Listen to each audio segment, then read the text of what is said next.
Hey guys, this is Charles with Charlotte Area Historical Gamers, and today we're going to take a look at Tabletop Simulator and how to play some of the modules associated with it. You're going to have to buy the program, which is about 20 bucks, and you install it in Steam here. And the first thing you're going to do after you install it is go to the workshop area and look for a game that you want to play. So the game we're going to take a look at today is Battle Cry. You just type in Battle Cry, and you can see several of the modules that have been created to work with Tabletop Simulator. There's some others for Tricorn and Napoleonics and all sorts of things like that, but Battlecry has some nice scenarios already pre-done for you. So some of the Napoleonics and Ancients modules that I found don't have the scenarios pre-set up, but Battlecry does. So you're going to click on any one of these that you want, and then click on Subscribe, and that will put it in your library. So now what we'll do is go back to our library and start the Tabletop Simulator.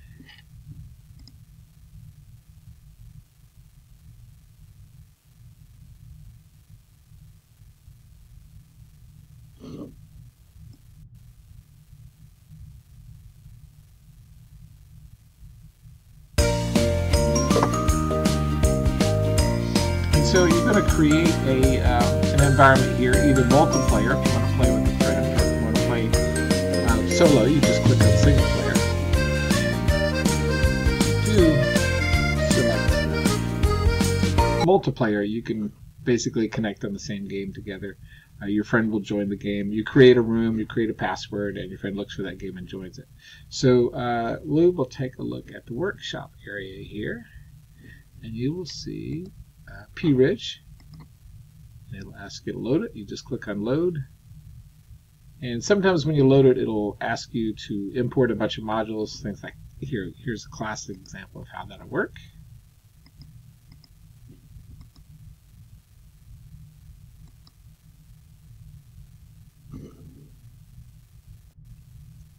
And sometimes it's going to try to load parts that aren't actually there, so they won't work. You'll click on import, and you'll notice that the name is the same over and over again, so just click cancel on that. You can try to import as much as you can, but you can see here that the board looks kind of like this. So you can use the ASD keys to move left and right. S and W move up and down on the battlefield, and your mouse scrolls in and out, so it's kind of nice to look at these models. You can right click and drag your mouse a little bit to get a different perspective on things. So it's pretty neat, all the detail that goes into these minis. See the uniforms there and stuff, but it's very nicely done. So in order to move the unit, let's see, to straighten out here, we're going to use our left and right arrow keys. SD keys. So right click on the board and drag around to kind of get things squared away here. And here's our cards over here. Here's my extra. So if you put your hand over the card and then type, when you see the numbers type up top, just type the number 5, and you have to wait a second for it to propagate, and your cards will show up down here in your hand. So if you're drawing a new card, highlight that and press 1, and that will draw you a new card. In order to play the cards, you can just put your mouse over top of it like this, and you'll see your cards show up at the bottom. If you want to see a close-up of a card or a chart on the game board, you just press the Alt key. You can see the different cards through here, and let's say we want to play this one. Just play it on your field, and your opponent can actually highlight that and look at the card while it's on the board. Or if you want to look at the chart that's laying on the table, you can press the Alt key there. You can also flip it and look at the other side. There's a lot of nice features here in the game. So to highlight a unit to move them, you want to make sure that you're using the grab function, and you draw a square around that unit, and that unit can move up. You'll see the shadows, and you just drop them where you want them to go. Now if a unit accidentally gets flipped over, you just let's see, click away here, we'll grab one and we'll flip it. I think double-clicking and shaking it will help it reset itself. But we're going to drop it right there. There are extra components in the game here under objects. And if you want to use like blocks or something like that to mark the units that are going to move, etc., you can click on the blocks. Or you can use pawns. So you can get a couple pawns out. Say you use white for attacking, the current battle, defender. And that way when you're talking throughout the game, you can kind of say, I'm attacking this guy, so they can kind of see what you're doing there. And we'll get a couple out for ordering.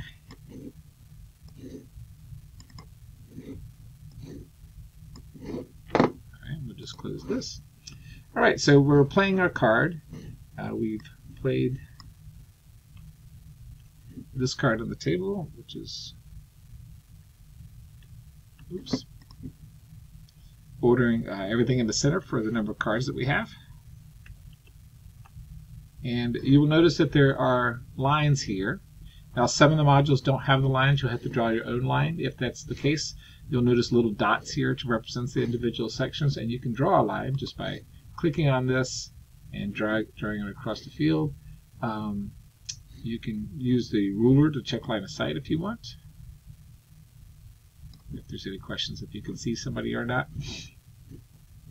Well, let's go ahead and go back to the hand tool. So we're going to order 1, 2, 3, 4, and we have 5 cards, so we'll order this guy too. Alright, so now we do our movement phase. We will draw a square around these guys to highlight them all. Don't want to move the trees.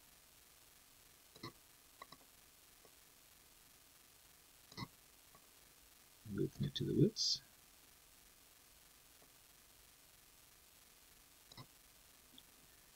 And move these guys into the woods.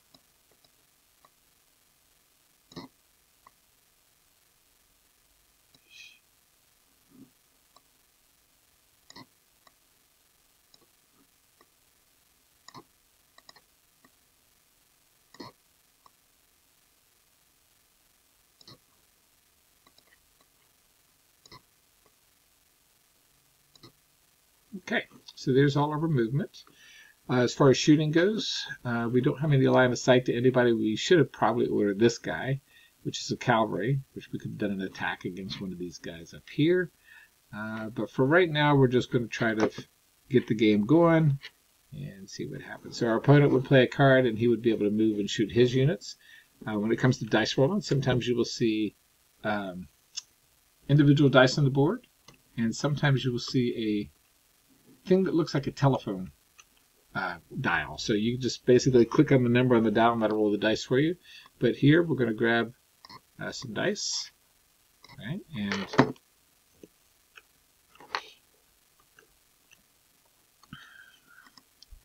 just grab how many dice you want and you throw. So you can see the dice symbols here to match the symbols on the board. And you apply hits just by selecting one unit and dragging them off the board. So let's say the cavalry took a hit. We'll grab this guy over here. And just take him off the board. And then you may have victory markers. I know in the other scenario we played the other night, the victory markers were in the game. But you could use the last stand as the victory marker. Let's say you eliminated these two. And you would use this as the victory marker, and you can count that as part of your way of tracking how many hits you have in a game. That's pretty much the game in a nutshell.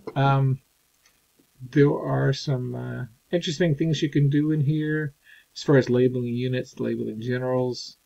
You can draw lines, like I was saying before. If you need a line on the battlefield, you could draw one if you wanted to. I think just by clicking the trash can that will get rid of all the lines. And that's pretty much it. So I hope you enjoyed the video review. I am a big Vassal fan, but the graphics on here are really nice, and I thought it was worth taking a look at. Matthew Fidel was kind enough to teach me how to play this last night, and I think it's a really good system. And I hope you enjoyed the video. Take care.